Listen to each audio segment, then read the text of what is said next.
Welcome to our live coverage of SpaceX's Demo 1 mission.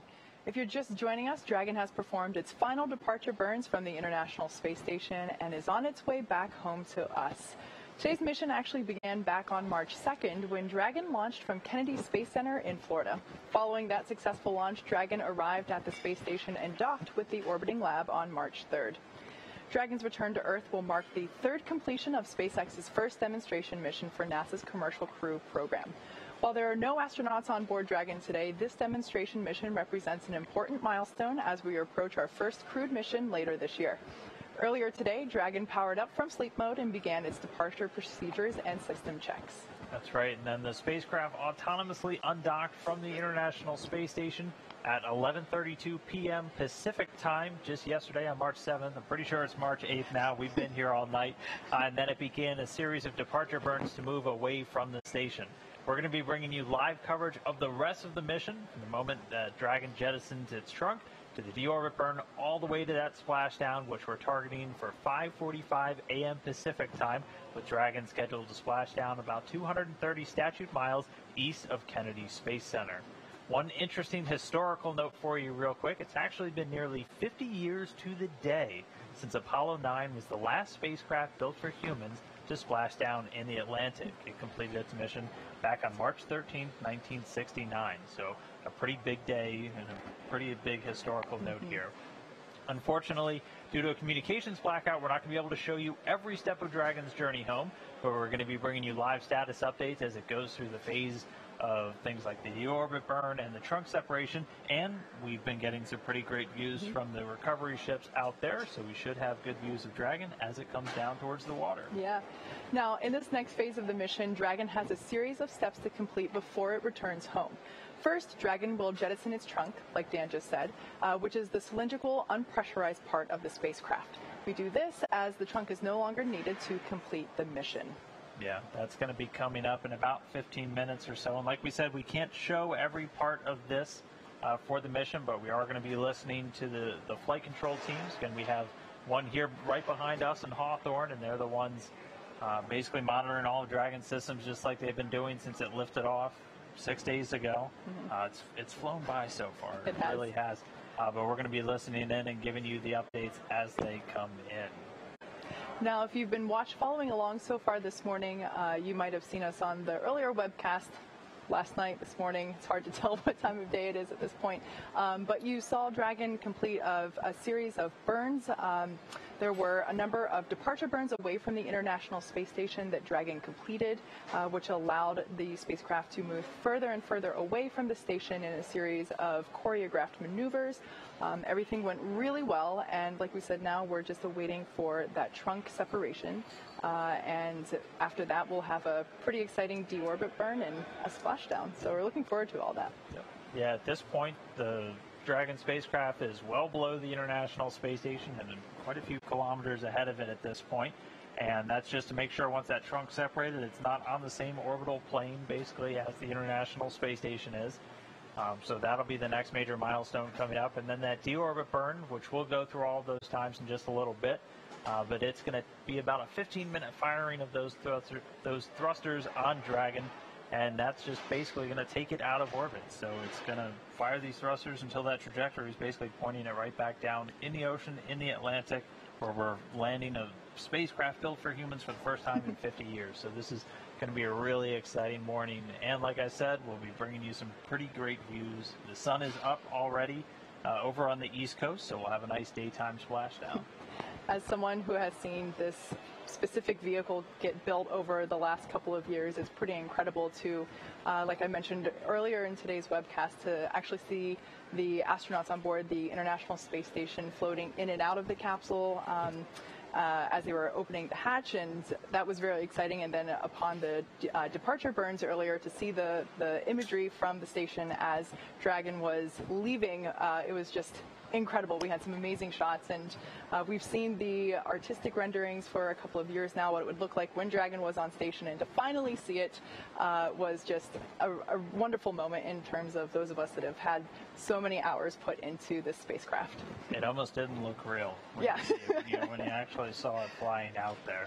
But I mean, since it departed happened early in the cruise day on board the space station, so they've since moved on to a bunch of other tasks. They actually woke up about an hour before Crew Dragon undocked, as they're operating on Greenwich Mean Time, so it was early in the morning for them. But they did offer some great words as Dragon undocked and flew away once it was outside of the approach ellipsoid, so about a kilometer or so away from the International Space Station. And as Kate said, it executed all of its departure burns. It executed 4 departure burns following that initial separation, basically taking it out in front and then up around and then finally out beneath the International Space Station, where it's now on its orbit awaiting this trunk separation and eventually the deorbit burn. Yeah. So in terms of SpaceX history, this demonstration mission is incredibly important, as it's, like I said, the demonstration of our crew program. Interestingly enough, the Dragon spacecraft that's hanging behind me here in Hawthorne, California, SpaceX headquarters, is similarly the same demonstration mission of our cargo program that we've been operating for NASA for the last couple of years in terms of the cargo resupply missions to the International Space Station. So who knows if the Demo 1 capsule will also be hanging behind us here in Hawthorne. I don't think we have the structural support for that, but in terms of what you see behind me, it's similar in terms of historical referencing for the importance of today's mission.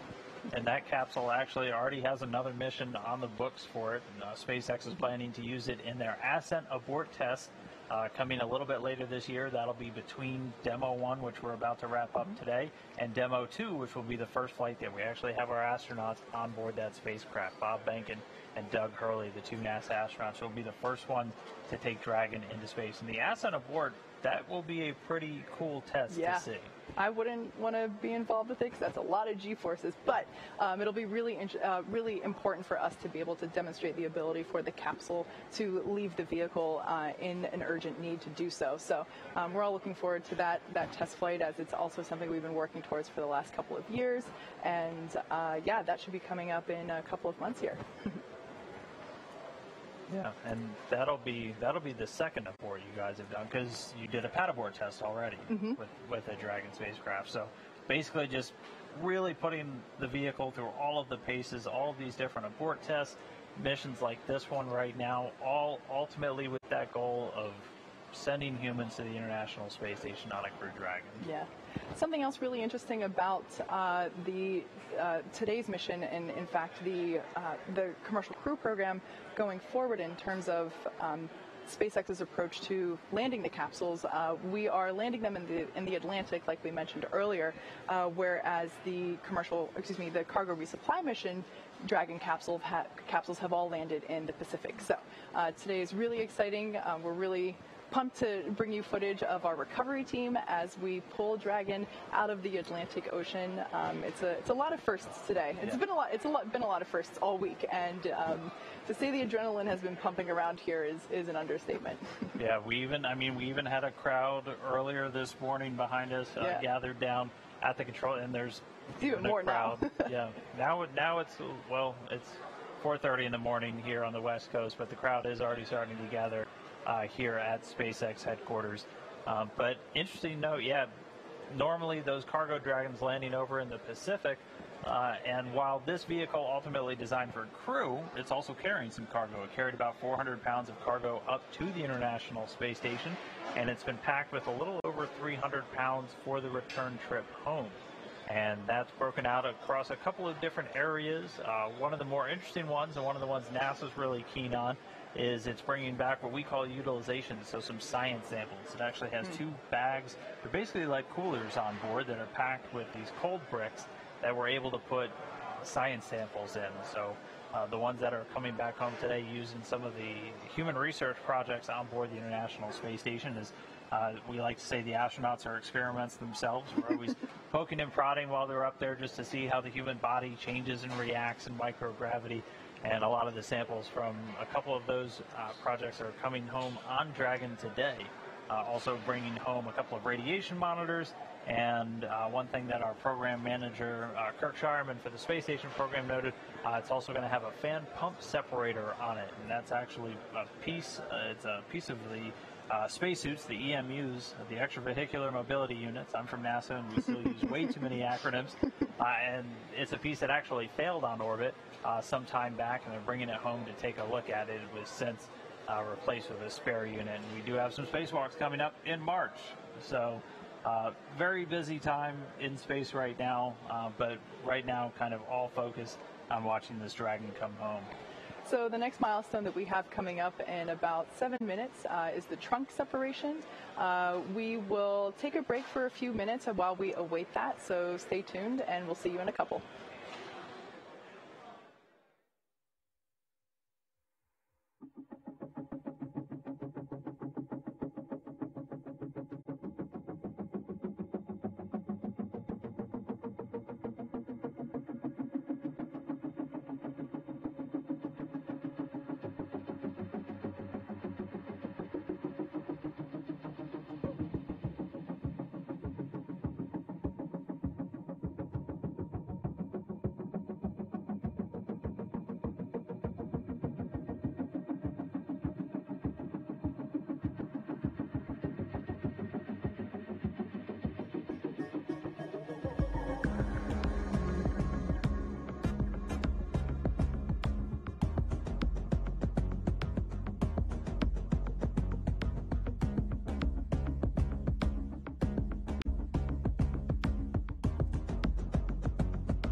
Oh, so right now we're waiting to hear for that trunk separation again.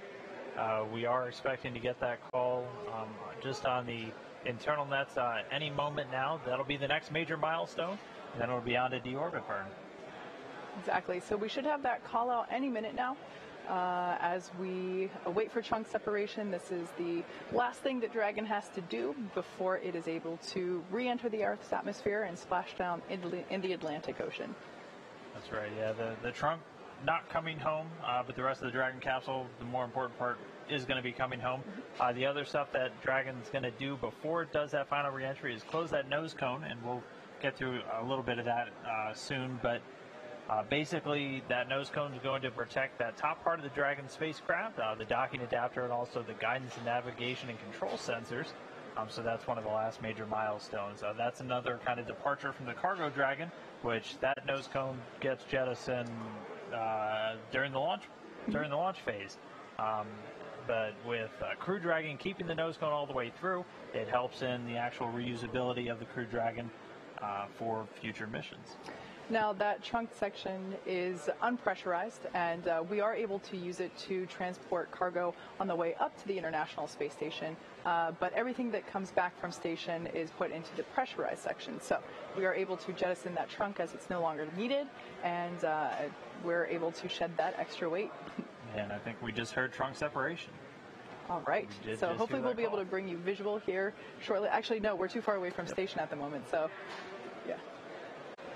Yep. So next up is going to be the spacecraft using some forward thrusters to perform the deorbit burn. This is going to be a really major step because once that deorbit burn happens, you're coming home. You're leaving orbit and you're coming back to Earth. Can't and wait. That's going to put Dragon on a trajectory for that return. The burn will last about 15 minutes once it starts. So we're going to, again, continue to stand by. This is kind of the calm before the storm, if you will, where we're just waiting for things to really get into motion. Dragon's going to pretty soon do that deorbit burn. And then following that, it only takes about 45 minutes or so until it's in the water, down in the Atlantic, and ready to get picked up by the teams on the boats out there. So once again, we're going to continue to stand by. We're going to bring you these updates as they come in. But one more milestone down, just a few more to go, and then Dragon's home.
So again, right now we're just standing by for this deorbit burn to start. We are expecting it to start in about a minute or so, and then after that, it's going to take a little over 15 minutes to complete. Yeah, so we have already jettisoned the trunk, as you heard us talk about a couple minutes ago. That was the last thing Dragon needed to do before it is able to re-enter the Earth's atmosphere. And like we said, that'll be about a 15-minute burn, and then we will have parachute deployment and splashdown after that. So, like Dan said, kind of the calm before the storm. We're going to have a lot of activity coming up once we do pass through the re-entry burn. But at this point, we should be getting confirmation of the deorbit burn in a couple of seconds here. That's right. And once the deorbit burn is complete, it's just about, I'm trying to do quick math in my head as I look at everything, but it's just about 40 minutes or so until Dragon's scheduled to be back down in the water. So it's a pretty quick ride from being in outer space to being right back down in the ocean. And we just had confirmation of the deorbit burn. So like we said, this will last about 15 minutes. So deorbit burn has begun. At this point, Dragon has begun to re-enter the Earth's atmosphere. It's going to get a little toasty, but we're excited for this to happen, as it is the next step, the next milestone in its journey home. That's right. And again, ultimate destination down in the Atlantic Ocean, and there are boats standing by. We'll go through all the recovery forces and everything on site, but there is one main recovery boat. It's the Go Searcher, and that's going to have all of the SpaceX recovery teams who are responsible for actually going out and picking the capsule up out of the water. That is a view of the Go Searcher. This is actually a camera view from one of the other boats that's in the area, the Go Navigator, that has the combined NASA team on board as well. So once we actually have crew on board, everyone's going to be on one boat, so it'll be a little bit tighter quarters. But you'll have, obviously, the SpaceX people to go and recover the capsule, and then the NASA people typically also bring along the flight docs and the nurses. Anybody who's ever seen a landing in a Soyuz over in Kazakhstan is familiar with that. Once the crew comes home, after about a 6-month period, it's important we get a quick medical check-out with them, just take the vitals, make sure they're doing okay, and help manage as they readapt to Earth's gravity for the first time in, up to 6 months or longer. So everyone will be on one boat, but for today we do have 2 boats, so we'll get some additional views, hopefully, from those different cameras as we get to watch Dragon come down. But for now, we are in that deorbit burn, so we got a couple more minutes until that is complete, and then we're one step closer to Dragon being back. Yeah, so while Dragon is re-entering the Earth's atmosphere, we're going to pause for a few minutes until the deorbit burn completes. So be sure to stick around, and we'll see you in a few minutes.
right now. We're about halfway through that deorbit burn.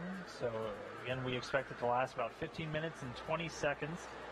The visiting vehicle officer all the way back in Houston was just reporting to the station flight director, again, that we were about halfway through. We're continuing to get a couple of views from the boats, and again, those are cameras that are going to be tracking Dragon once it's coming down under those parachutes. And we're also starting to get, it looks like this is a view from a WB-57 airplane.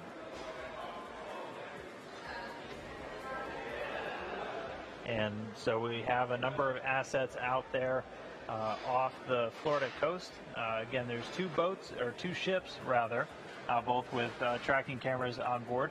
And NASA also flying its WB-57 aircraft, typically used for high altitude weather research and other science missions. But it has a camera affixed on it and should hopefully give us some views of Dragon coming down under those parachutes. So there on your screen, you see a beautiful shot of Ghost Searcher, which is our primary recovery vessel.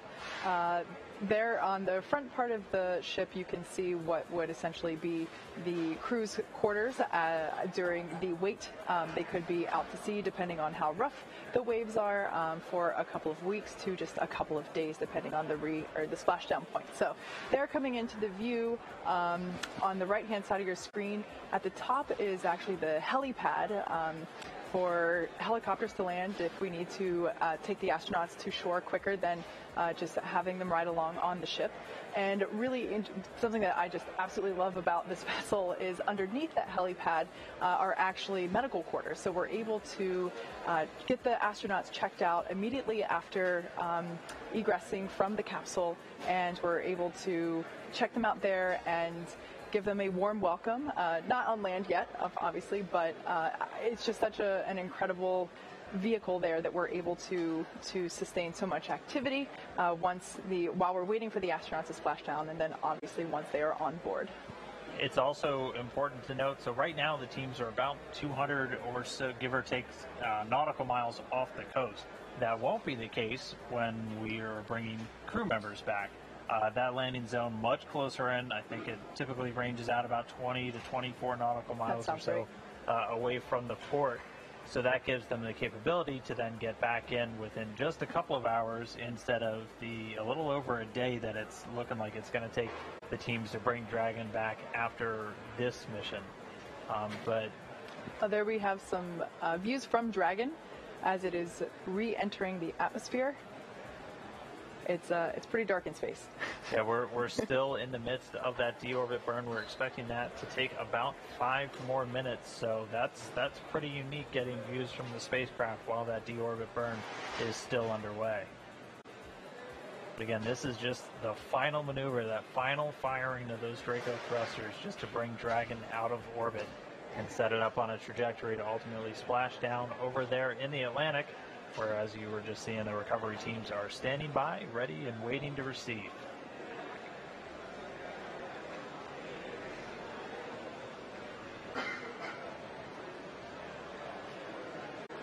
And again, this deorbit burn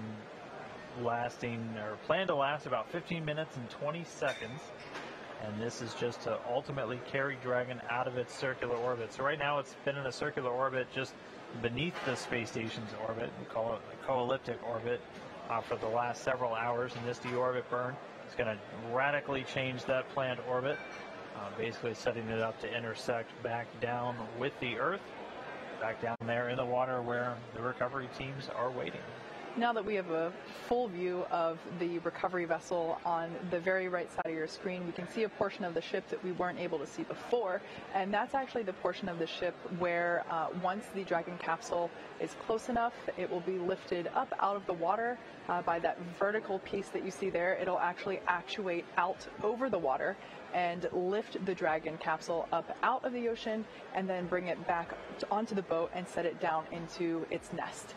So pretty cool. This is new new technology that we've installed on this ship specifically for our Crew Dragon missions. So it's like we said before, this is a demonstration mission, and while our recovery team has been practicing for recovery operations, this is obviously the first time that they will be practicing with a vehicle that's coming from space. So we're all very excited to be bringing you live coverage as all of this unfolds over the next hour or so. And and to give you a timeline of that recovery period, it's expected to take a little under an hour or so for the teams to actually have the capsule back up on the boat, which in a situation where there's crew on board, that's about that hour to get the crew out of the water and onto the boat so they can do all of their initial medical checks and everything else that we typically do after crew members are returning from these long duration missions.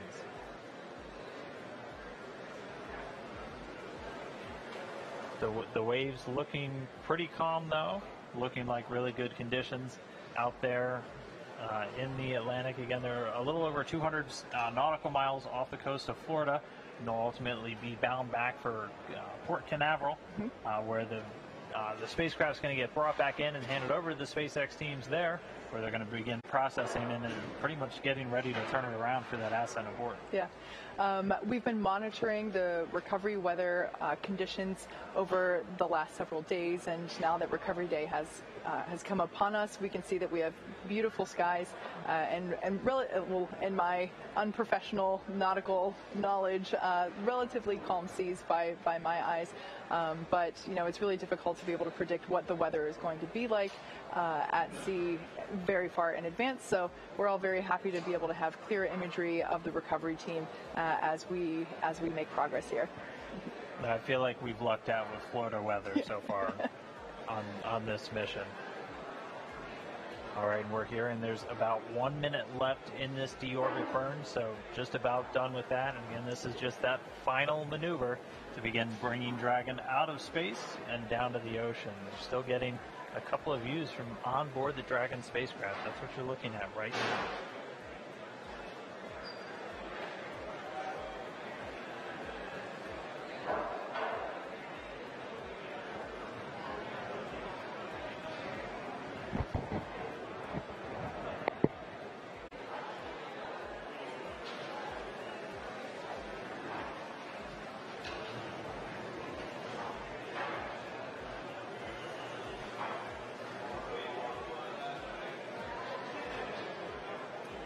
Now we're just going to stand by and listen for how the deorbit burn went. Should be wrapping up momentarily.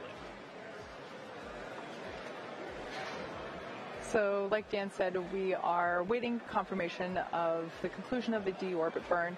It's been going on for the last several minutes, and like we said before, Dragon departed space station earlier today, performed a number of departure burns, and now we are hopefully just exiting the final burn, and that's the re-entry burn.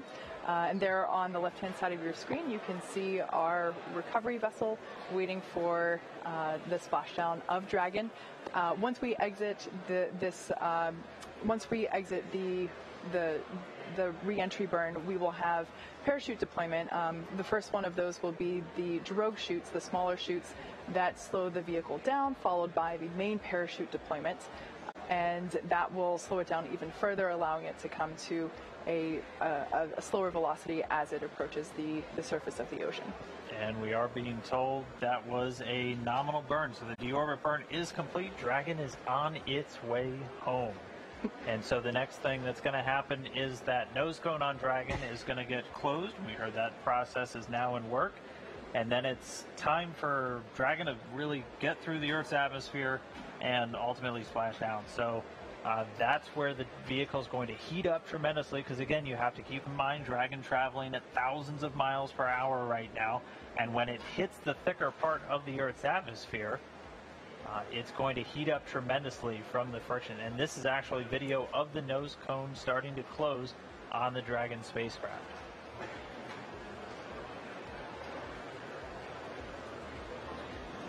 And again, that nose cone just closes to protect that top portion of the vehicle from all of the re-entry events, not only the re-entry through the Earth's atmosphere, but also once it's down in the water.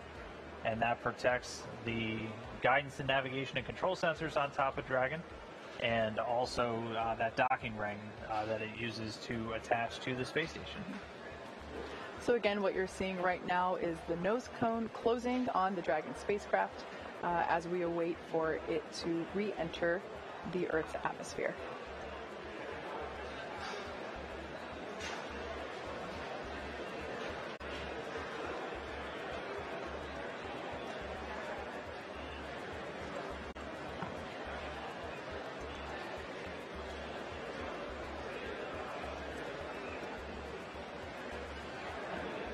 All right, so that nose cone looks like it's just about closed. We'll wait for final confirmation that everything looks good with it. But then pretty soon we're going to be looking towards the actual entry interface. So that's, again, where Dragon starts hitting enough atmosphere that it's going to start heating up. Because right now it's still high enough, even following that deorbit burn, that it's still not feeling those effects. But the atmosphere is going to get thicker as it starts to descend, and that's going to heat the vehicle up. That's why you always have this heat shield on the bottom of these spacecrafts, and that's why a lot of them are in this conical shape. As a lot of engineers I've talked to, they like to say physics haven't changed since the 1960s. When we made the spacecraft back then, it was for that it was that shape for a reason, and so that's why it's so common to see this capsule design. Just because of how you re-enter the Earth's atmosphere, it makes a lot of sense. So we just heard confirmation that the nose cone hooks have begun the process of securing the nose cone into place prior to that re-entry burn.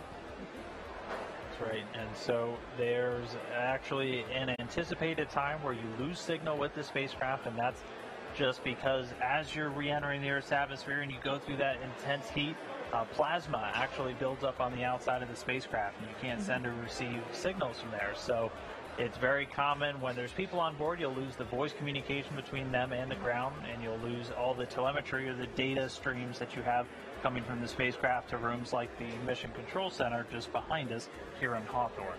So that'll be coming up. We're expecting that to happen at about 5:33 a.m. Pacific. So coming up in just about 20 minutes from now. Exactly, and so after we are able to get through that phase of the mission, like we said before, following that will be the deployment of the parachutes and then splashdown. Right. So just a quick recap in case if you have just joined us recently. We have departed from the International Space Station. Dragon completed a series of 4 departure burns in a slowly choreographed maneuver, and now we have already jettisoned the trunk of the Dragon spacecraft. We have completed the deorbit burn, and now we're just starting to come back down through the Earth's atmosphere and the final leg on Dragon's way home.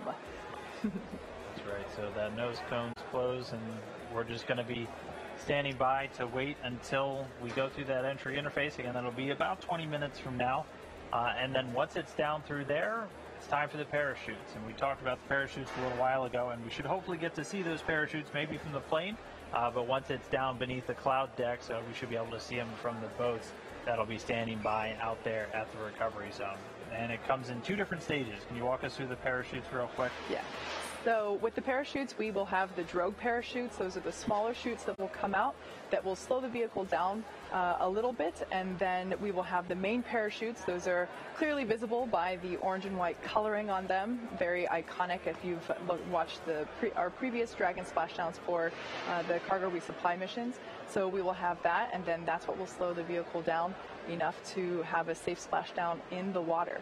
So at this point, another fun fact about Dragon, in the return to Earth, the seats inside the capsule at this point have actuated or turned into the re-entry position. So depending on what phase of the mission we are in, the seats will actually actuate or adjust the angle to make sure that the G-forces that the astronauts will be experiencing are in the right places. So with that being said, we will take a quick break as we active operations here at SpaceX.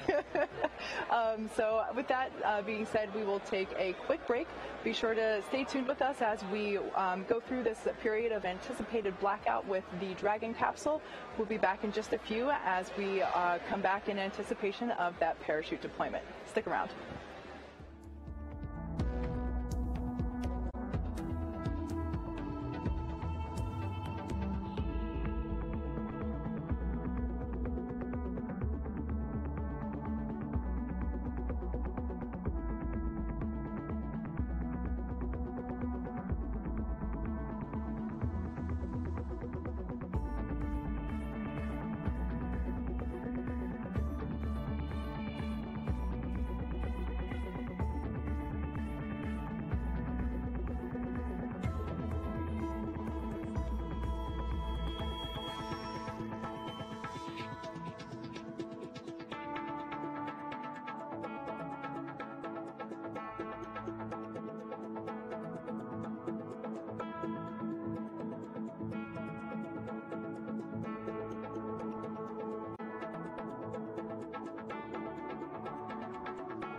you're just now joining us, we have had a successful deorbit burn, so that was the last major milestone.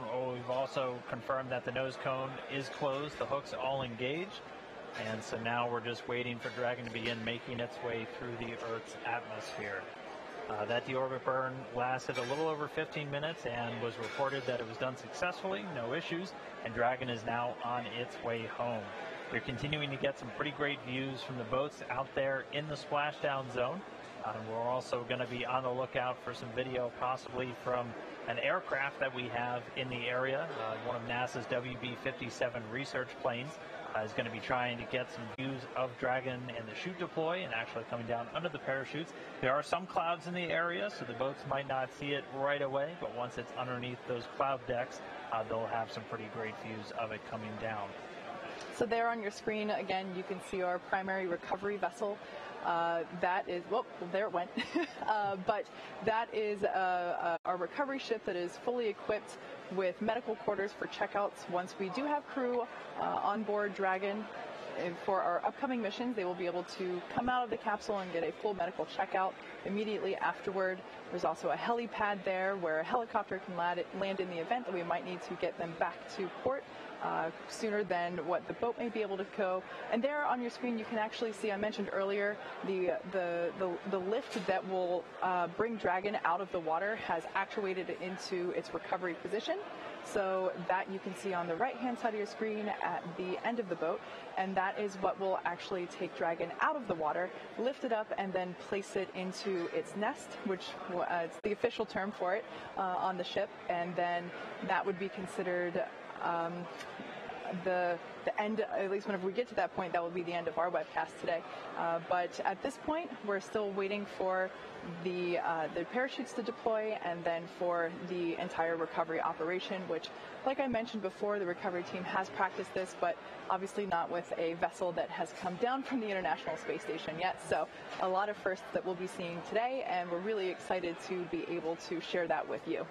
Yeah, and if you missed the very beginning, the fun historical tidbit we had for today was it's been almost 50 years to the day since we've landed a spacecraft designed for humans in the Atlantic Ocean. That last one was Apollo 9, and that was back on March 13th, 1969. It was actually supposed to land in the Pacific, but ended up shooting for the Atlantic, and that was the last time they landed one in that area. So it's going to be exciting to see this water recovery.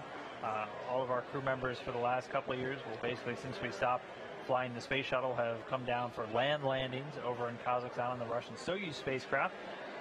But in the not too distant future, we'll have crew members Doug Hurley and Bob Benkin, still waking up. They'll be on the Dragon for the Demo 2 mission a little bit later this year. So everything looking really good so far. We're going to continue to stand by and wait for that entry interface. We are just about 20 minutes away from when we're expecting to actually see Dragon under those parachutes. So not much longer, good things to come.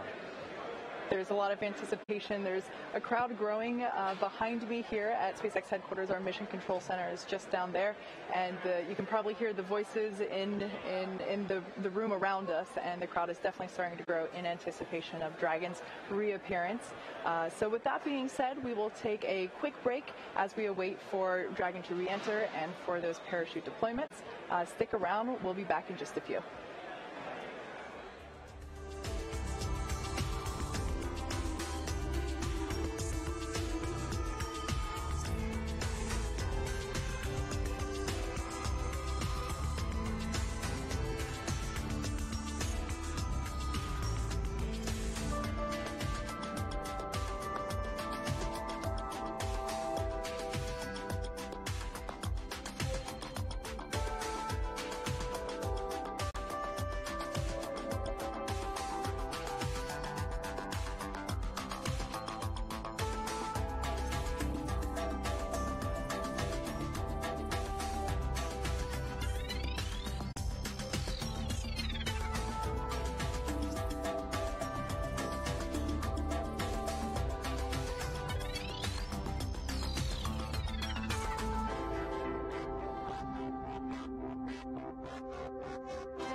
So we're getting a bit of a treat here. You're getting a live view inside the Dragon capsule as, again, it's getting closer and closer to that entry interface coming through the Earth's atmosphere and then splashing down in the Atlantic Ocean. But first, we have a very special guest, somebody who's going to be on board a Dragon in the not-too-distant future, NASA astronaut Bob Behnken.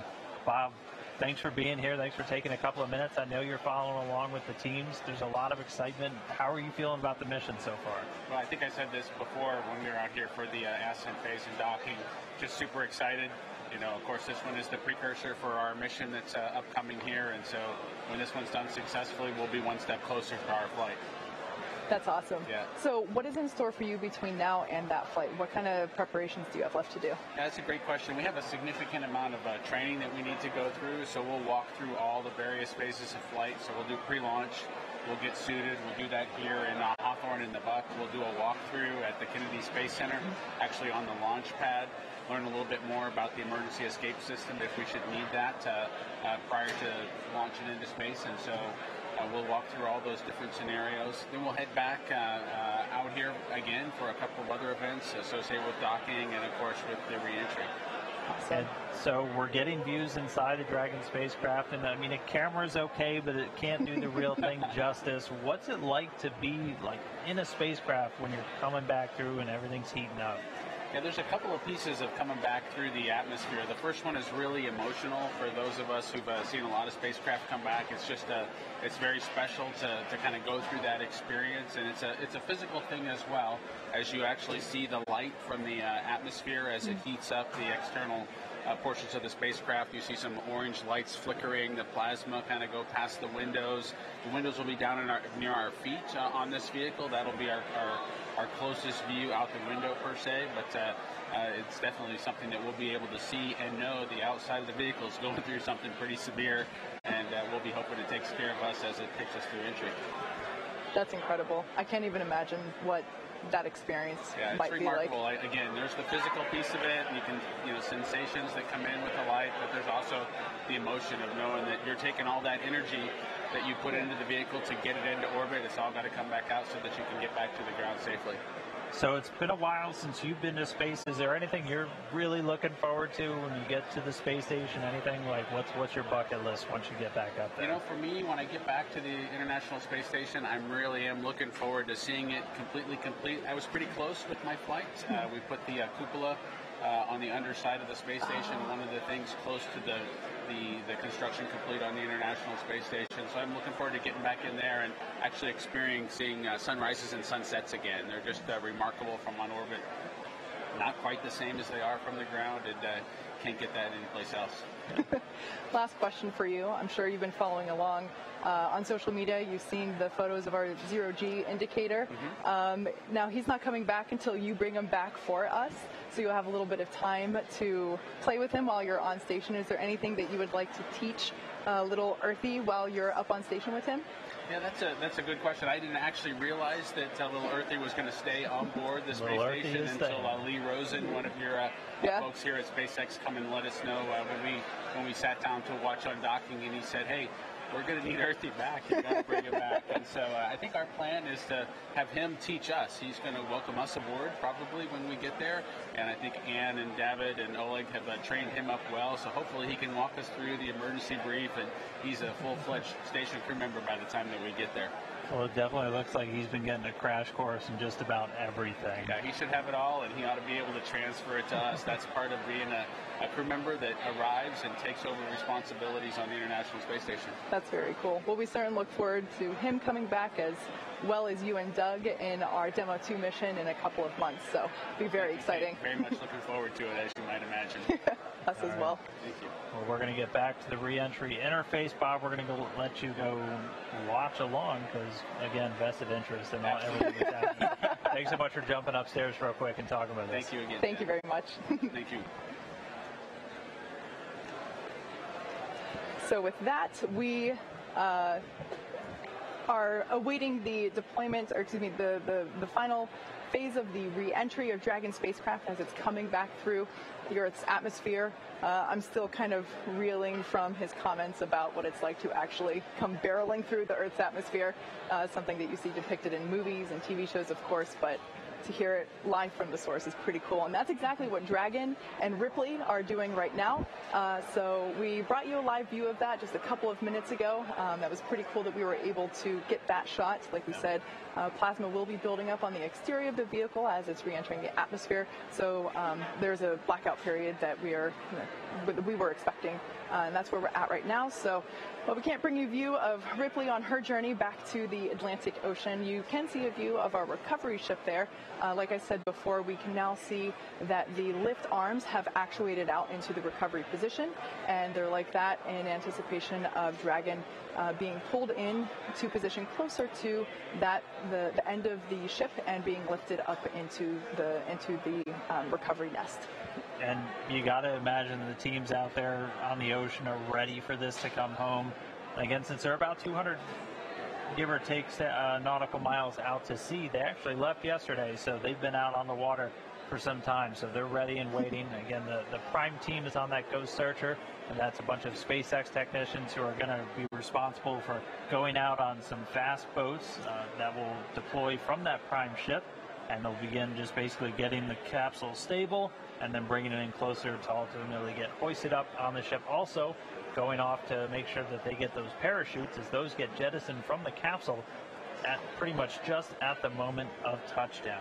So we're just going to be ready to watch all of that unfold pretty soon. We should be seeing those parachutes in about 10 or 11 minutes from now, right after Dragon begins that final plunge through the Earth's atmosphere. So we're getting a lot closer.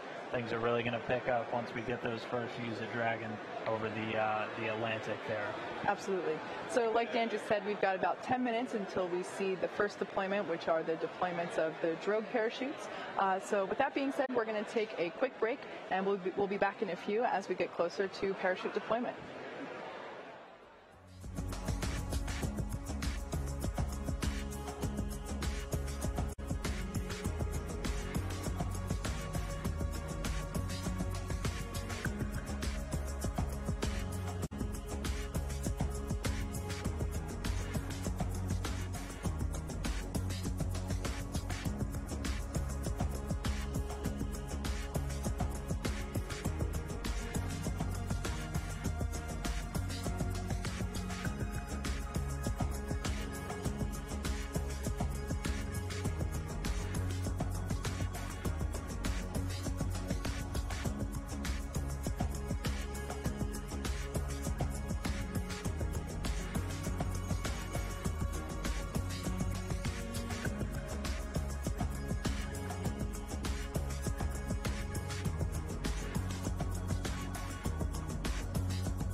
So this is a view from that WB-57 airplane. You were looking at Dragon streaking across the sky on its re-entry through the Earth's atmosphere, aiming for a splashdown in just a little while from now. So it's pretty exciting that we get this shot right now, as it is our first view from planet Earth of the Dragon capsule since it lifted off from Cape Canaveral just several days ago. I will say this is a pretty rare treat to be able to see this here. And again, this video is coming from a NASA airplane that we're flying around that recovery zone there, a WB-57. It's commonly used for a lot of atmospheric studies and other science missions, but able to put a tracking camera on it to try and get this re-entry through the Earth's atmosphere today. We're hearing that they should have AOSO acquisition of signal back with the Dragon spacecraft. Right now it's about 46 kilometers in altitude. Yeah, so just for orientation purposes, if you've seen our launches previously, you might be familiar with the angling of this as takeoff. Reminder, this is re-entry. The plane is below the Dragon spacecraft and the camera's looking upward as it's coming over the spacecraft. So it looks like from the orientation of the imagery there that Dragon is going up when in fact it is still coming back down towards Earth.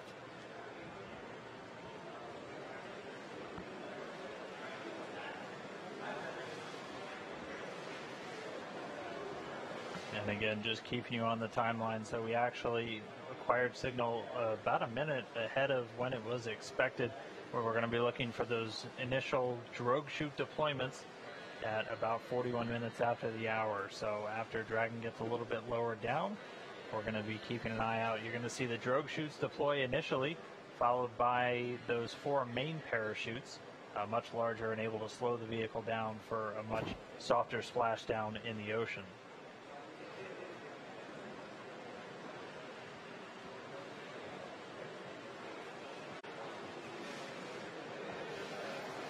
We should be getting that drogue chute deployment in just about 2 minutes now. And just heard that we're now below 30 kilometers.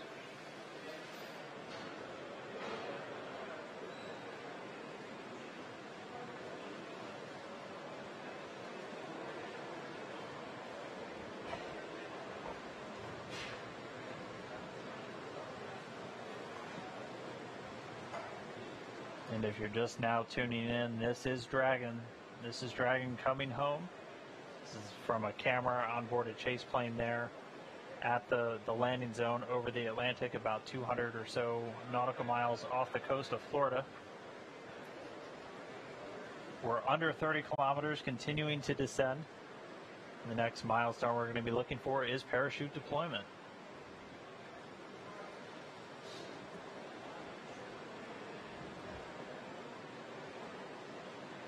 And hearing we're now about 20 kilometers in altitude.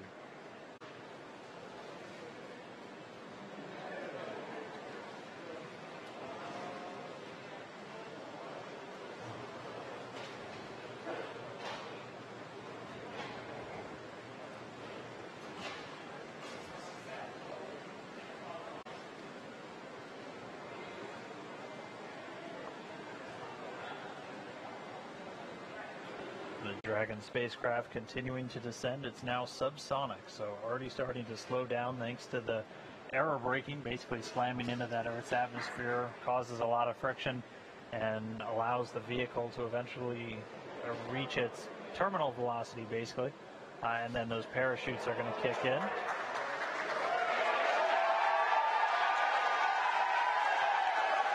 So there you have visual confirmation of the deployment of our drogue parachutes. This is the first of 2 parachute deployments.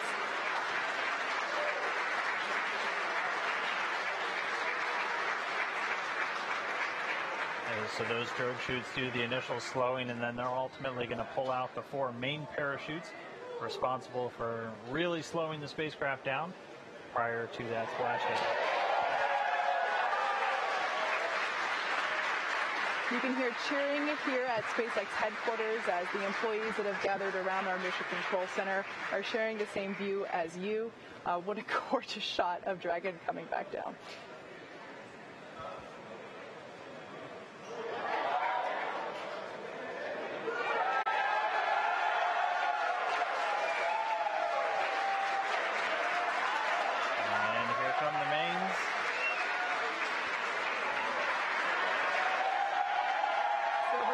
few seconds, we will see those main parachutes just exactly like that begin to expand as they capture more air, further decelerating the Dragon vehicle down to the Atlantic Ocean.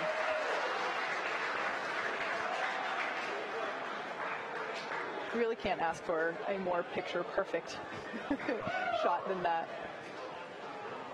And yes, all 4 chutes now deployed. It's going to continue to descend. It's going to continue to slow down and then ultimately splash down in the Atlantic there.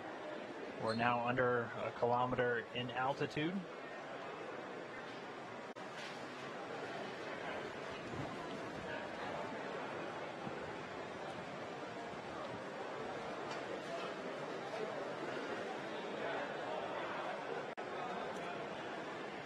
Just about 750 meters to go.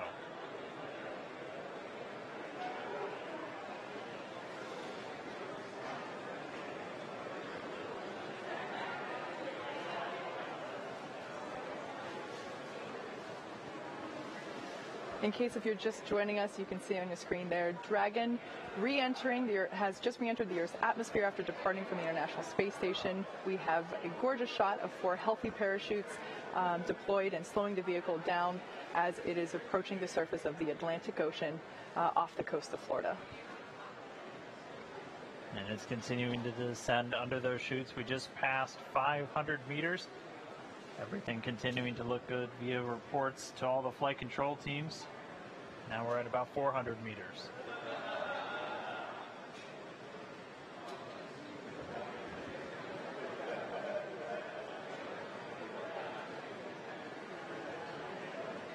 And just passing 300 meters, continuing to descend. We might be right on time.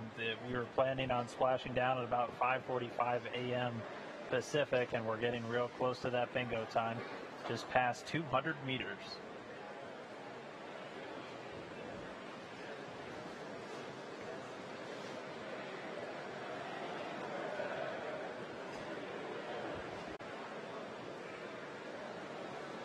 And we have confirmation that Dragon is now under 100 meters, is 100 meters above the surface of the ocean. So next up, standing by for splashdown.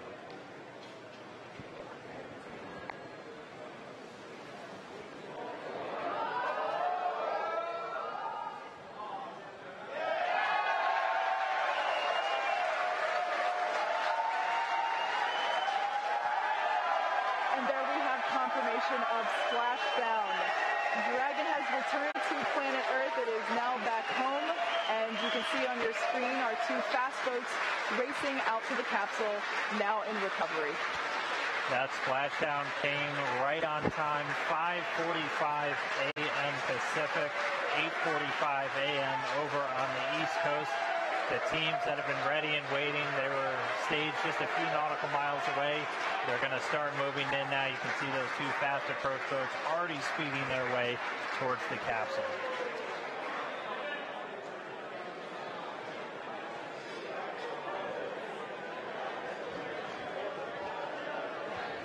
While there's still a little bit more work to be done at this point, like we said, the recovery team has to safe the vehicle and then lift it onto the recovery vessel. However, obviously by the excited cheers here at Mission Control, the splashdown is an enormous event for us in terms of the safe re-entry, the safe return to Earth from the International Space Station.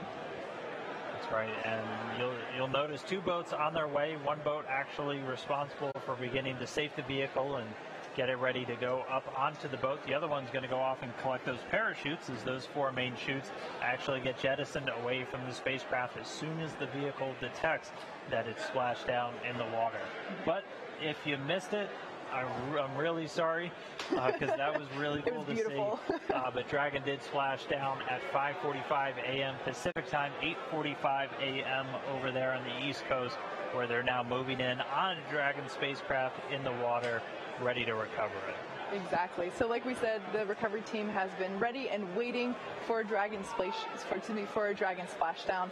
It's been quite the morning evening. Dan and I have been here since yesterday night, bringing you coverage from Dragon departure from the International Space Station now all the way down to splashdown. So it's a great next milestone, and we are excited to bring you coverage of the recovery operations as well. But we have a few minutes before that happens, so we're going to take a break momentarily, and we will continue bringing coverage as the recovery operations progress.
going to take a quick break from the operations because right now we have Benji Reed. He's the director of the Commercial Crew Mission Management here at SpaceX.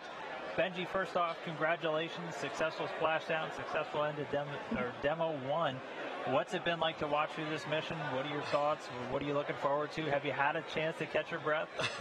No, but I'm super excited. Thank you for having me up here.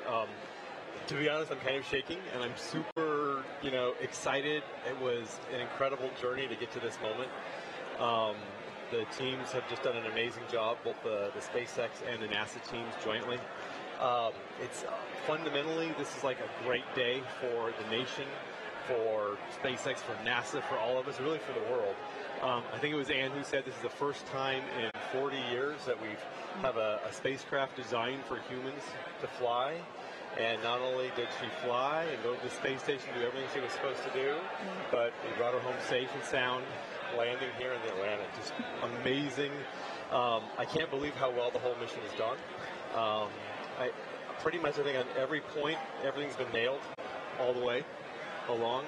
Particularly this last piece, we're all very excited to see as we go through reentry and parachute, drogue deploy, then main deploy, splashdown. Everything happened just perfectly, right on time, the way that we expected it to. Almost down to the second. Almost down to the second, right? It was amazing. Yeah. And so, as a team, SpaceX, we're here. We're just super honored to have the opportunity to have done this mission, to have worked with NASA to work through this. And Demo 1 is fundamentally this first major milestone in our process towards certification. I always like to remind everybody that, this is a whole system, right? There's Crew Dragon, but there's the Falcon that's going to be certified to fly humans. There's also all the ground systems, the operations, our entire factory and production system. Everything that we do is being certified to be able to fly astronauts safely. And this is a huge step towards that. As we kind of look back over what happened over the last few days, which seems incredible to me, and really it's the culmination of years of work to get us just to this day. We had launch, Crew Dragon deployed, beautiful free flight. One of the things that's hard to test when you're on the ground is how fluids work in microgravity. So things like the prop system and all of the propulsion. And what's amazing is that worked perfectly, just like we expected. We got to station, we docked, and it's the first time, I think, in history that a commercial vehicle and also an American vehicle has docked autonomously to the International Space Station. So that's just super cool.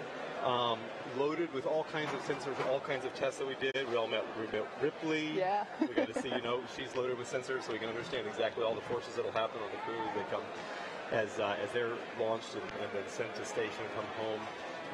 We got to meet the Little Earth guy. I heard he's going to stay on station. Yep. and so that'll be for Bob and Doug to retrieve. So that's really exciting. Undocking, of course. Some more free flight, and then we came home. Jettisoned the trunk. Closed the nose cone. And then again, like I said, just beautiful parachute deployment. Everything the way we expected. All of these gazillions of tests that we've been doing on parachutes. All of the analysis and work that we've done on understanding the aerodynamics of reentry and coming home, everything's just wonderful. The important thing now is we take all of this data that we've learned. We love data. And we love data, right? I mean, fundamentally, we're engineers and engineering-driven behavior, right? So it's what we got to do. So we take all that great data, and we're going to apply that to the next steps. So what's coming up next? I think, because believe it or not, as excited and still shaking as I am about this return, there's a lot more to do, right? Because our ultimate goal is to be able to continue to staff space station, right, and provide astronauts rides up to space, give them a safe place to be, safe place to come home in, and do crew rotations every 6 months. So how do we get there? So we finished Demo 1, huge milestone. Next up, we take that data, we apply it, we learn from it, and we're going to go to our in-flight abort test, similar to that pad abort test that we did a few years ago. Except this time we put the Dragon, and actually the same Dragon that we flew on Demo 1. We're going to take that and put it on top of a Falcon 9, launch it, get it going super fast, get it to test conditions, and then escape it off of the rocket. And again, do the same thing, bring it home safely on its parachutes, land it in the ocean. And then from there, after we get that done, we go to Demo 2. And that's kind of like, wow, that's the big prize, right? Because that's going to be sending Bob and Doug, our astronauts and our partners and our friends, sending them up on Dragon, taking them to the station safely, bringing them home safely. And then with that done, we'll go through final full certification and start those 6-month rotation missions, which we're just also excited about. As it's important to take a step back and think about all of what it took to get here, all the work from all the joint teams, NASA and SpaceX, all the support that we've had from friends and family, and really I think the most important thing is that on behalf of all of the 6,000 people here at SpaceX, we really want to thank NASA, we want to thank the space station, the international partners, and thank the American public for their support and partnership as we go through this. We're really proud to be part of this endeavor. Thank you for being here with us. It is early Friday morning here in Hawthorne, so for those of us that work here at SpaceX, we still got a full workday going, and obviously we've already been working on Demo 2 for a while, even though today was the Demo 1 day, so I'm sure that you, like me, will continue our work on Demo 2 for the rest of the day. I'm going into meetings to start talking about the next step that we've already been working on Demo 2. So. Exactly. Well, thank you so much for being here with us. Congratulations to your team as well on the success of the last week. Really, it's been awesome for us to be able to share the hard work of all SpaceX employees with the public. So with that being said, thanks for being here. We're going to take a quick break as we bring you more coverage of the recovery operations, which you can see is ongoing on your screen there on the left. So stick around. We'll be back in just a couple.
exciting to get some video back from those recovery teams out there in the Atlantic. For now, though, we do have another guest for today's broadcast, NASA Administrator Jim Bridenstine, who's standing by over at NASA headquarters in Washington, D.C. So I'll send it over to you, Mr. Bridenstine. Thoughts about today's mission, what this means for NASA, and what we have to look forward to in the future. Absolutely. This is an amazing achievement in American history. In fact, I said on a press conference at 4 in the morning after it launched that this was the dawn of a new era in American human spaceflight, and really in the spaceflight for the entire world because of all of our international partners on the International Space Station. But this achievement spans many administrations. It spans many NASA administrators. I want to start by thanking Mike Griffin, who was the NASA administrator that really got this program going during the George W. Bush administration. And of course, Charlie Bolden was the administrator for 8 years under President Barack Obama. He kept this program strong. And then, of course, Robert Lightfoot was immediately preceded me. And here we are today with this amazing achievement. And the current president, President Trump, his budgets for NASA have been as strong as they have been in my adult lifetime. So this really is an American achievement that spans many generations of NASA administrators, and in fact, over a decade of work by the NASA team. So I want to congratulate, first of all, the NASA Commercial Crew Program, all of the amazing engineers that have been involved from the very beginning. I want to thank, of course, the amazing achievement of SpaceX and their entire team, and the vision of Elon Musk and what he has done to help really rejuvenate this very inspirational moment for this new era in American human spaceflight. So this is really an amazing achievement for all of America, but it's not just for all of America right now. It goes back in time. There are so many people that deserve credit, and really what's unique now is that NASA can be a customer. And I know there's a long way to go. We launched an uncrewed spacecraft here. Of course, we have Demo 2, which will be a crewed spacecraft. And between now and then, we have a pad abort that we need to test as well. And so these are all capabilities that are leading to a day where we are launching American astronauts on American rockets from American soil. I have heard, when I was a member of Congress, I heard over and over again, how do we keep constancy of purpose? Because it seems like we lurch from one administration to the next and changing visions and changing budgets. How do we keep constancy? Well, this is a perfect example of a program. When we talk about these things that NASA does, it takes, in many cases, decades to achieve this kind of capability. And the constancy of purpose here for all of these years is important. But now NASA can be a customer. We can be one customer of many customers for human spaceflight in what we believe will be a very robust commercial marketplace for space operations. And we're going to have numerous providers that are going to compete on cost and innovation. And of course, that's how we're able to do what we've seen now, where rockets are being reused. The idea that we can reuse rockets and drive down cost and increase access to space, just an amazing capability for our country, an amazing capability for the world. Just like we reuse airplanes, there's going to come a day when we're reusing rockets and spaceflight is going to become more routine. We're not there yet. We have a long way to go. But this is an amazing achievement in this path to really a sustainable return to the moon, quite frankly, which is my charge the President has given me to get us back to the moon. So we're driving down costs for low Earth orbit. We're commercializing low Earth orbit, not just with launch, but also eventually with space stations, with human activities where NASA can be a customer for human activities in low Earth orbit. And then we can use the taxpayer resources that are bestowed upon us. We can use those resources to do exploration, to go further, to go back to the moon sustainably, where we can stay at the moon and ultimately go on to Mars. And this is one small piece in that really grand vision, but this is no small piece. This is an amazing achievement in the history of the United States of America, and it just really exemplifies what we can achieve when we maintain that constancy of purpose.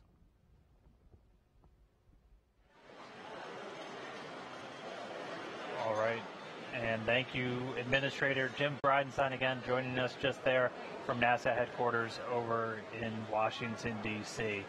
We are still waiting to get some views from all the recovery teams. They are still in that recovery process. Again, we expected it to be between 30 minutes and an hour until they get the Dragon capsule back up on the boat. So before we do get those feeds back, we're going to head out to JSC real quick, the Johnson Space Center in Houston, where we have a few more folks standing by, including Steve Stitch, who is the Deputy Program Manager for NASA's Commercial Crew Program. We also have Mike Hopkins, a NASA astronaut, and one of those astronauts already assigned to a future Dragon mission. And then Mr. Kenny Todd, he's the Operations Integration Manager for the International Space Station. So guys, I'll send it over to you real quick. Offer us your thoughts on how this mission's unfolded and what's ahead in the future. Hey, thank you, Dan. Hey, it's great to be here representing the Commercial Crew Program. Just what an outstanding day to be part of our program. You know, we left our contracts in 2014 for these first missions, and to sit here today and talk about Demo 1 and how great the flight went and what we're going to learn from it, it's just amazing. I'd like to congratulate the SpaceX team, a phenomenal job getting the vehicles ready and executing the flight. Our whole NASA team that worked the mission. And if you just think about the enormity of what happened in this flight and all the prep that went into it, getting the pad refurbished at 39A, getting the flight control room set up, getting the vehicles built, getting the Falcon 9 ready, all the analysis, all the mission support that went into it, the sims and the practice leading up to this flight over the last year or so, just been a tremendous job. I would say one of the things that we learned during this flight is the great relationship we have between the program and SpaceX.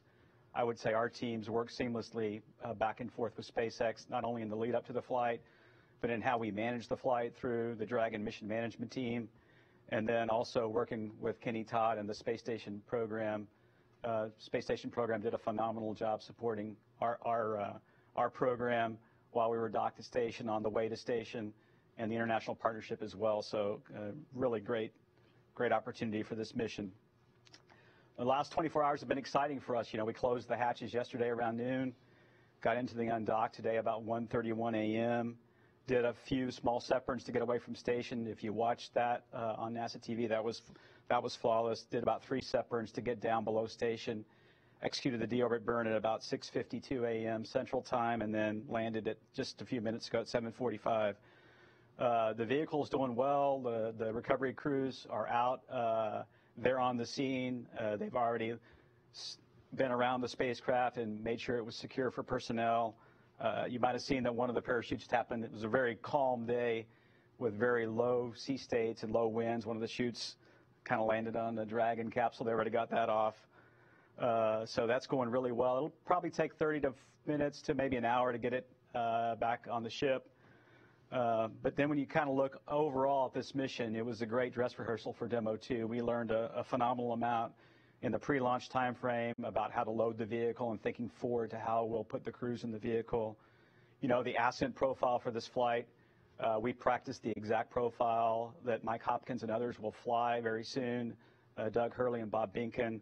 We had the abort system, the crew escape system in Dragon actually enabled for this flight, and we were able to see how that worked, and we'll get the data back and look at those triggers and how it performed. You know, on orbit, we got a lot of great data on the vehicle in terms of the thermal performance, power performance. The vehicle really did better than we expected, and then the rendezvous was phenomenal as we came in, checked out those sensors. The link to space station worked, the command link, watching the vehicle come in, and then have a real precise docking and seeing how the docking system performed, so that was phenomenal. And then during the attached phase, of course, we had cargo ops, which will do the same thing on both Demo 2 and then the Crew 1 and other missions. And then we did a robotic survey of the vehicle to look at the thermal protection system and other systems, and that went really well. I will say one thing, this mission, you know, it was only 6 days long. It was a sprint from start to finish. And thinking about, you know, where we've been in operations in that sprint, I think Kenny would probably tell you the same thing. It was just a phenomenal job by the team. And then, of course, today, you know, the undocking, watching how those systems performed, that went flawless. It's a very tight sequence between undocking and the deorbit burn, how the nose cone performed, how the deorbit burn was executed, and the entry was phenomenal. We did have Riley on board, a test dummy, and that's going to give us a lot of important data for the accelerations during both the ascent phase and then the entry phase under the parachutes and then landing. So we'll collect that data and look at that. You know, over the next few weeks, we'll be doing post-flight reviews. In fact, just next week, we'll have one for the launch vehicle and the ground segment at KSC. We'll start reviewing that. And then subsequently, we'll do reviews with SpaceX on the orbit phase of the mission. This flight really sets us up well for the rest of the year. The very vehicle that's in the water in the Atlantic today will be the in-flight abort vehicle. And so one of the first things that will happen is the vehicle will come back to KSC and go over into the processing area and start getting refurbed for the in-flight abort test, which should be in the summer timeframe, in the June timeframe. And then Demo 2 vehicles at Hawthorne getting built for the first crewed mission.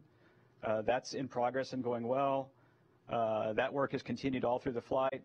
So that'll be a busy year for us for SpaceX with in-flight abort in the June timeframe, and then Demo 2 later in the year with the first crewed mission. I don't think we saw really anything in the mission so far, and we've got to do the data reviews that you know, would preclude us having the crewed mission later this year.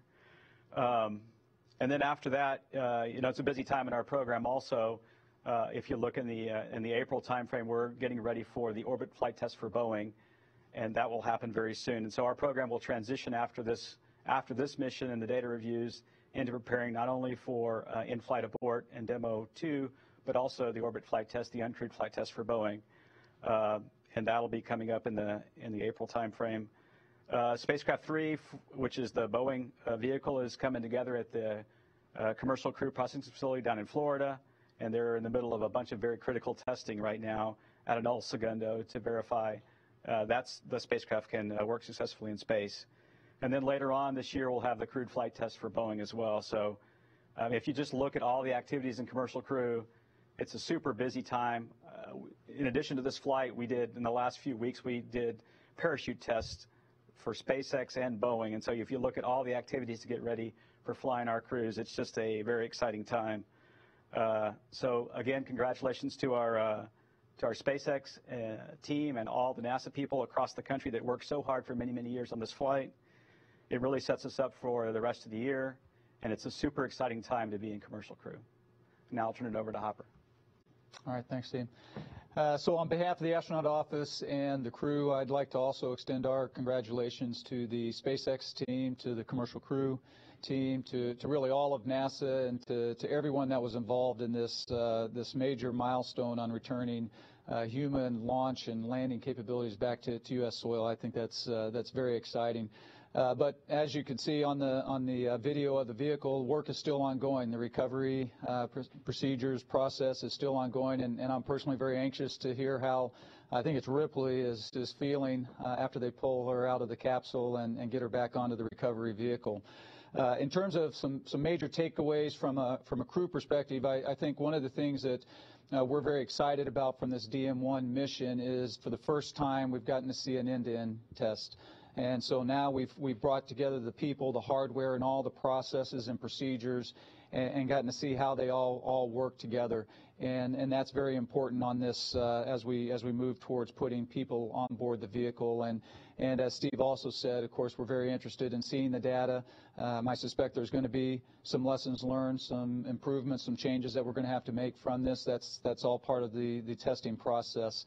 In terms of what's ahead for the crew, so for all of the crew, including the DM2 crew, Bob and Doug, and Crew 1, myself and Victor Glover, and then the backup crew, Kjell Lindgren, we're all going to be following very closely the in-flight abort test, as well as the procedures, the training to get ready for that DM2 mission.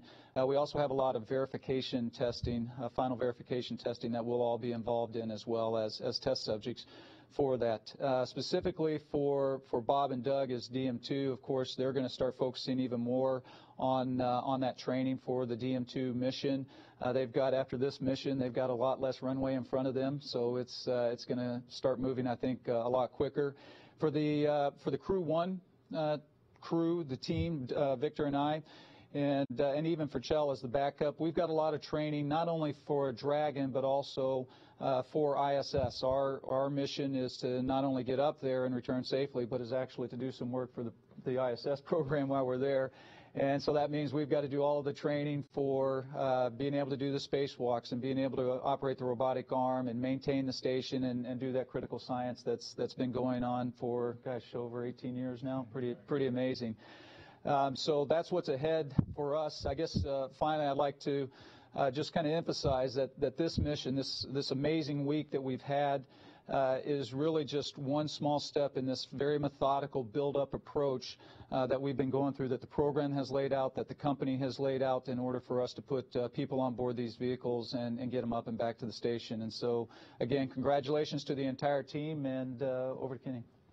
Thanks, Hopper. And just about any conversation you're going to have today with anybody around here is going to start with a congratulations. And so I'll certainly offer mine to Steve Stitch, Kathy Leaders, the Commercial Crew Program.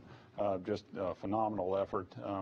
It's not easy doing what this program's had to do for the last several years, and to finally see the product of that has just been incredible for the last week. And our friends out at SpaceX, Benji Reed, Artie Matthews, the team out there, we've been working with them for the better part of a decade doing commercial cargo services, and that's we know that team. They're as every bit excited about human spaceflight as we are, and their passion shows. It shows whenever they launch a vehicle. It shows whenever they bring a vehicle home. There's just a lot of excitement around that, and it's quite invigorating for a lot of us to see that kind of passion. It really is cool. So anyway, to Benji and the team at SpaceX, certainly we pass along our congratulations from the space station program, and we'll certainly look forward to seeing you guys again soon. As far as the milestones, the things we got to do while the Crew Dragon was on board, one of the things from a station program that we were really looking to do was to check out the interface that we installed here a couple of years ago on the front end of PMA-2 to ensure that our latches worked properly, interfacing with the Dragon, that we were able to flow power through the interface.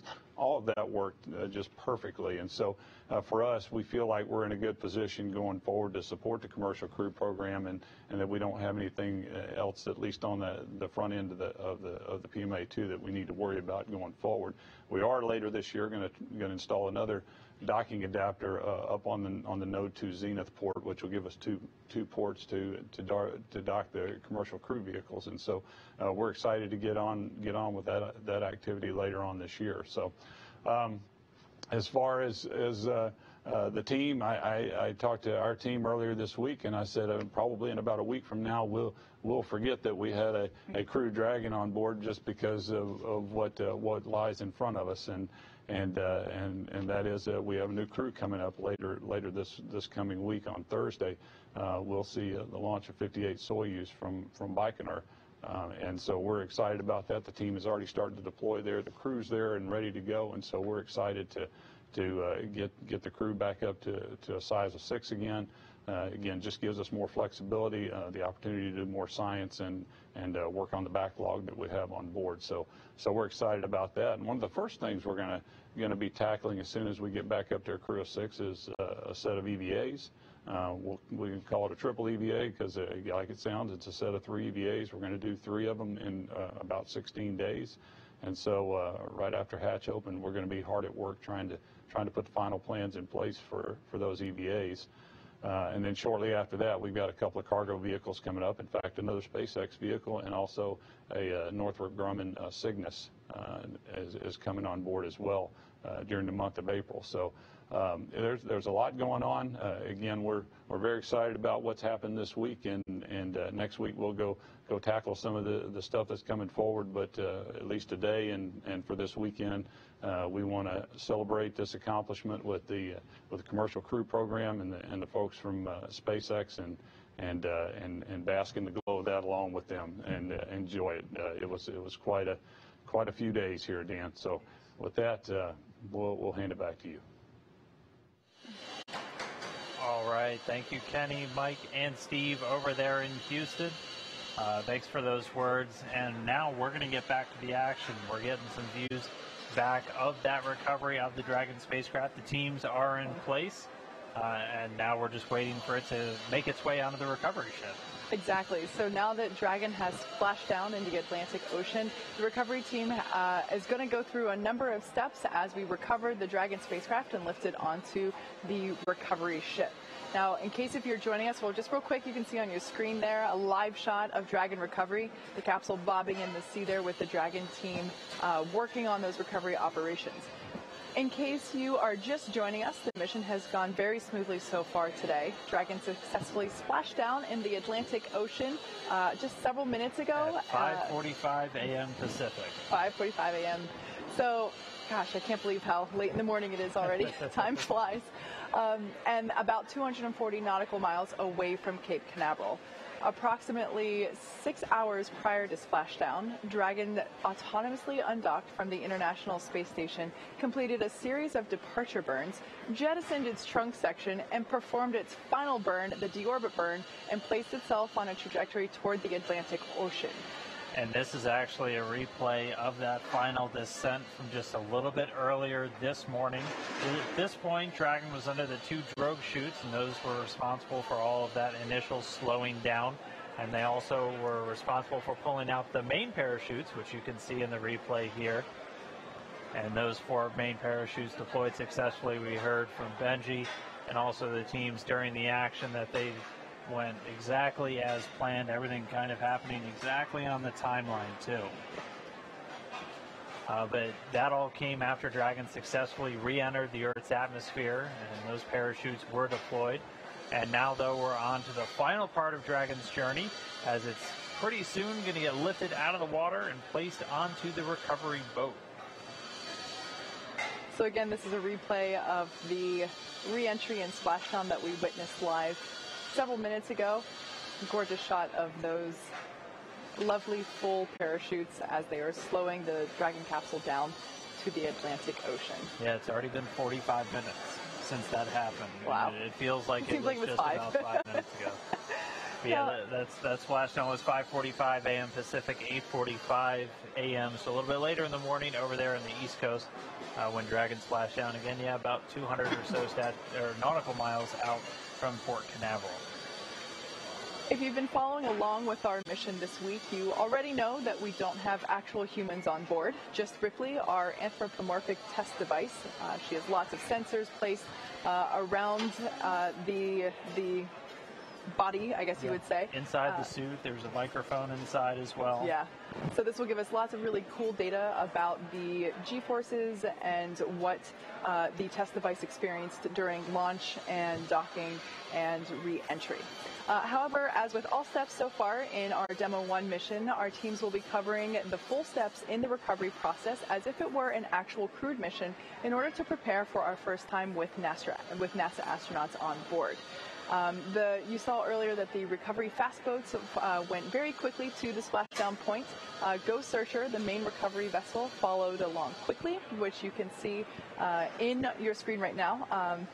Wow, it's a picture perfect day, so it's pretty great. So we're going to be watching as the recovery vessel gets closer to the Dragon capsule, and we'll be able to see it get lifted out of the ocean. That's a beautiful shot there. So our recovery crew has been already performed the safety checks that they do after splashdown. The vehicle itself safed itself as well as soon as it detected that it was in the water, and the team made sure it was safe to approach the Dragon spacecraft. And then upon that immediate detection of landing, Dragon automatically released all of those main parachutes, and that just prevents the wind from catching them and potentially pulling or dragging the spacecraft across the water. And those parachutes also get recovered. Another one of the fast approach boats was tasked with that immediately after splashdown. Following that successful parachute cutaway, Dragon automatically saves any of the pyrotechnics still present on the vehicle, and it can also automatically perform a couple of additional minor system configurations.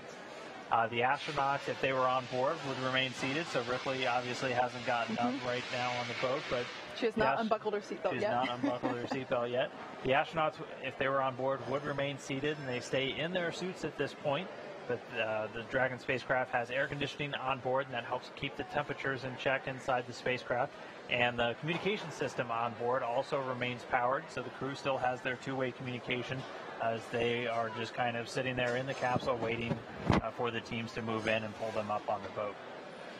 If I were an astronaut inside the capsule right now, I would imagine this point to be kind of like when you're going through a car wash. You know, you're safe, you can talk, you're comfortable in your enclosed environment, but you can't open the door just yet. There's a lot of water. Yeah. Now, it took a little bit over 10 minutes for the recovery to complete their safety checks, and they completed their preparation activities. And right now, as we can see, they are making progress toward being able to lift Dragon up and onto the recovery vessel. As part of the preparation for this lift, we saw earlier that a member of the recovery team actually climbed on top of the capsule, and that was in order to attach the Dragon's hoist rings and connect the lifting line. So a lot of physical requirements for that particular role. I probably would not be able to do it. I'd fall right off most likely. But it's really cool to be able to see our recovery team who has been practicing live in action here with these beautiful shots from the Atlantic Ocean.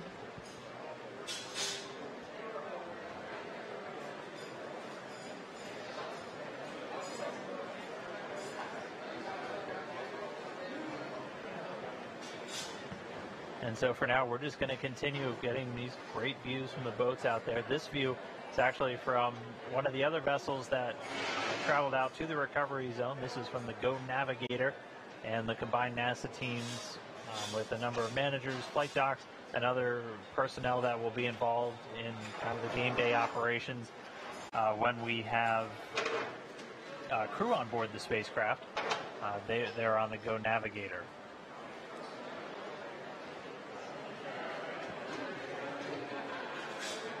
Like we've mentioned before, the ship that you see there is fully equipped for medical checkouts. If we did have astronauts on board Dragon today, as soon as they egress from the side hatch, they would be taken into the medical quarters and given a medical examination just to make sure that everything is good and everyone's in good health. There's a helicopter pad on top of it. Additionally, due to unpredictable sea conditions, whenever we splash down, it might take the crew a couple days to get out and back from the splashdown point, and so the ship is also capable of housing the recovery crew for a couple of weeks, realistically, if absolutely necessary.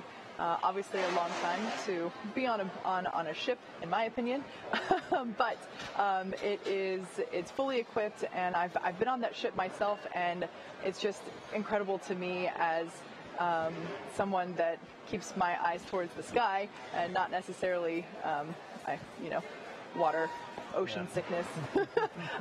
It's just incredible to me that we're able to have a vessel like this in our fleet, really, when you think of the full encapsulation of what a mission requires. It's not just going up, it's coming back down and back onto land safely as well.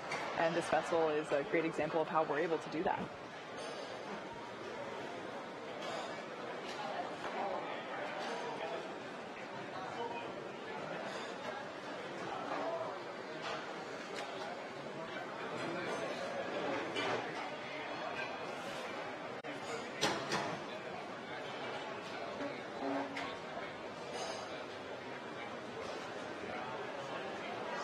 And as mentioned just a little while ago, so this is actually a view from the Go Navigator. That's one of the two ships that have traveled out to the splashdown zone.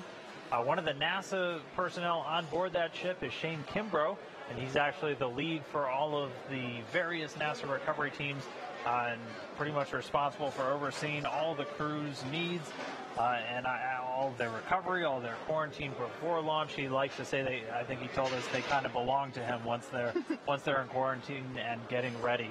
So he's actually joining us now via a satellite phone from that ship. Shane, thanks for calling in real quick. How's everything looking out there with Dragon Recovery?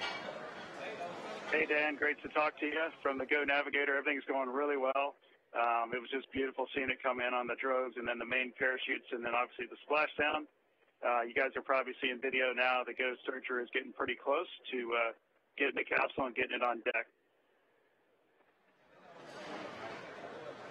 And so, Shane, what was the trip out there like? I know we're kind of at a landing zone a little bit further away than when we have crew actually on board, but how's everything look so far? Everything's been great. The crew's taken great care of us. It was about a 30-hour journey to get here to the splashdown zone, but we woke up this morning knowing we were only a couple hours away from all the action happening, so that was really cool, and now it's great to be involved in the recovery of Demo 1. That's awesome to hear. It was one thing for us to be able to watch it from Mission Control. What was it like watching Dragon splash down with your own eyes, Shane? Absolutely incredible. I mean, there's a lot of excitement building on the boat, the 30 minutes or so prior to entry, and then once, one person saw the drogues open, everybody's yelling and pointing and all excited. So it was really, really neat. And from our perspective, it looked absolutely perfect. So I'm not sure what the data will show otherwise, but it looked really amazing. We have a beautiful day out here, very calm seas, and couldn't ask for better weather. And so, Shane, obviously you didn't come down in this capsule today, but you have come down in a capsule, but on land. What's this experience being out on the ocean been like? How does that really compare from when you touched down over in Kazakhstan? Yeah, good question. As we're sitting here talking, it's been, 45, 50 minutes since splashdown, and I'm thinking, there's a crew in there, and that's a long time to be waiting to get picked up, so we'll tighten up that timeline a bit, just knowing the crew's probably not going to feel very well at this point, and the sooner we can get you home and get them on deck and then eventually back on land will help their recovery process. All right, so we're continuing to get these views. What's kind of ahead for you and the rest of the teams? I know you said it's going to be about a 30-minute or a 30-hour boat ride back into harbor. Yeah, that'll be probably about the same going back. I think we'll be out here another hour or so, maybe 2 hours, just getting everything situated. And the SpaceX team on Go Searcher, once they give us the go, then we'll start heading back to port. And we're supposed to arrive late Saturday night back into Port Canaveral. All right. Well, Shane, we'll let you get back to watching all the operations. I know you got a job to do other than talking to us, but I do really appreciate you calling in from all the way out there in Atlantic. It was a great splashdown, and we'll see you when you're back in Houston. Sounds great. Thank you, guys, and enjoy the rest of the scenes out here as you're getting them from the Go Navigator. Take care. All right. And again, that was NASA astronaut Shane Kimbrough. He's out with the NASA teams. We're on a boat watching as the Go Searcher gets a little bit closer. Looks like pretty soon they're going to start reeling that Dragon in, and we're going to get to see it go up onto the Dragon nest.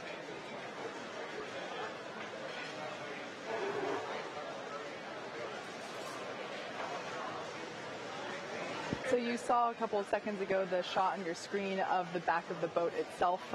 That is the cradle that you saw. That's what we've been referring to as the nest. It's designed specifically for the Crew Dragon design, and that is exactly where once the lifting arms have lifted the capsule out of the water, and it'll place it back down in that spot. And then that is basically where, if there were astronauts on board, that is the position in which they would be egressing from out of the capsule. Looks like we're getting closer and closer to the capsule. And it should be in range soon. As we've talked about, it's expected to be about an hour or a little bit less post-splashdown for the capsule to be back up on the boat. And as you kind of heard Shane talk about, really you just want to try and get the crew out of there and in a more stable environment as quickly as possible. And then you can actually start, take the boat and start heading back into port. And if you missed some of the data earlier in the show, they are a little over 200 nautical miles out to sea right now, which is why we're hearing it's going to take them about 30 hours to come back in. Once we have crew on board, that's not going to be the case. They're going to be in much closer to land, within about 20 or 24 nautical miles, and so that gives you the option to be back at shore in just a couple of hours. But as Kate pointed out earlier, there is a helipad on that boat. So if for any reason they needed to get the crew back much quicker, they could actually airlift them out and then bring them right back to dry land there in Florida. But the gap continuing to close. It sounds like operations are definitely picking up here in SpaceX headquarters if you're starting to hear some of that. But everything looking great so far. We should have that Dragon on the boat in just a little bit.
continuing to watch Dragon's recovery. At this point, the teams have already lowered the vessel's hydraulic lift mechanism down into the water as they're getting ready to bring that Dragon spacecraft up into the on-deck translation system that SpaceX decided to call the Nest.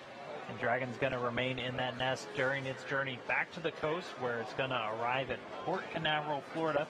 And we're expecting that to take about 30 hours or so. For this mission, it'll take them that long to make their way back because they're a little over 200 nautical miles out to sea. But for crewed missions, as we've said, the landing zone's only going to be a couple hours ride away from port. And that's just so SpaceX can quickly get those returning astronauts back to dry land, where things are a little bit stable.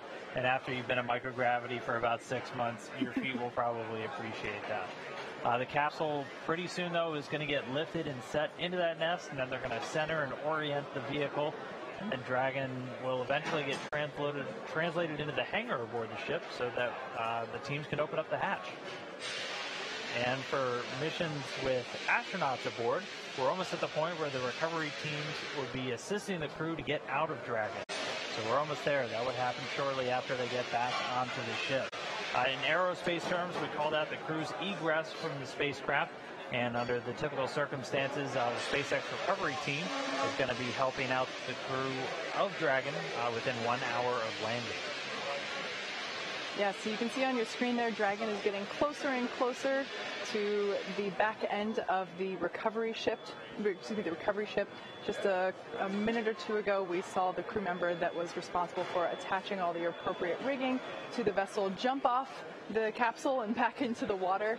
Right now, we're just waiting for Dragon to lift up and out of the water and into the nest. And there it goes. So there facing us is what we call the side hatch, and that is where, as Dan just mentioned, the astronauts would, if we had astronauts on board today, where they would be exiting. The top hatch is what we use to connect to the ISS, and that is currently hidden underneath the nose cone. But like we said, astronauts will be coming out of the side hatch. And we got a beautiful shot there. Now the hydraulic lift is coming back towards us, and it is preparing to lower the Dragon capsule into its nest.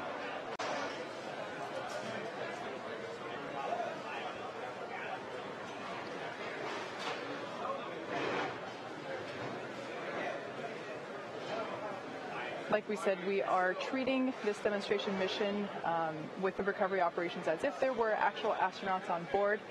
And of course, before we would be able to open the hatch, we would have to make sure that the spacecraft's cabin pressure is equalized with the outside environment before doing so.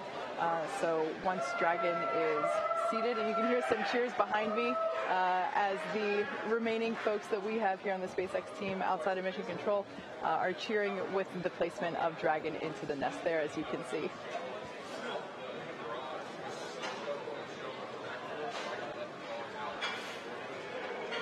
You might also notice that the thermal protective system that we have on the outside of Dragon, if you were watching during launch, was a pristine white.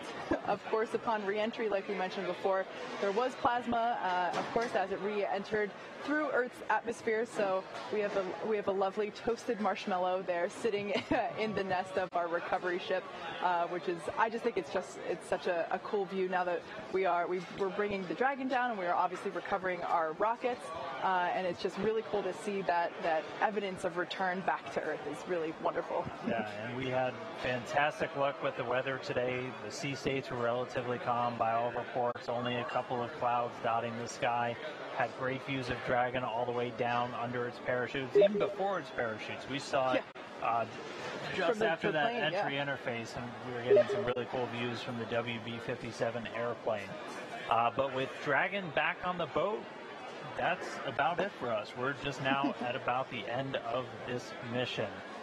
So at this point, as we talked about, the recovery personnel would assist in the astronauts getting out of Dragon, and those medical teams would be standing by, and there's medical evaluation rooms on board. But no people on board. Ripley won't need a medical exam, but they will be getting all of the data back from the sensors placed around Ripley, that anthropomorphic test device. on board as they get all of the different G-forces that Dragon was exposed to, the sound environment, everything that the crew would experience, Ripley just experienced. But this mission started just about 6 days ago with that early morning launch on March 2nd. We had a successful approach and docking to the International Space Station, did all of the demonstrations as expected for the mission. It was docked for the last 5 days. They tested Dragon's communications and power systems with the space station. They unloaded about 400 pounds of cargo and loaded 300 pounds of cargo back on. We had that undocking just a couple of hours ago, a successful reentry, 4 great parachutes, and a splashdown in the Atlantic Ocean at 8:45 a.m. Eastern Time, 5:45 a.m. for us over here on the Pacific Coast.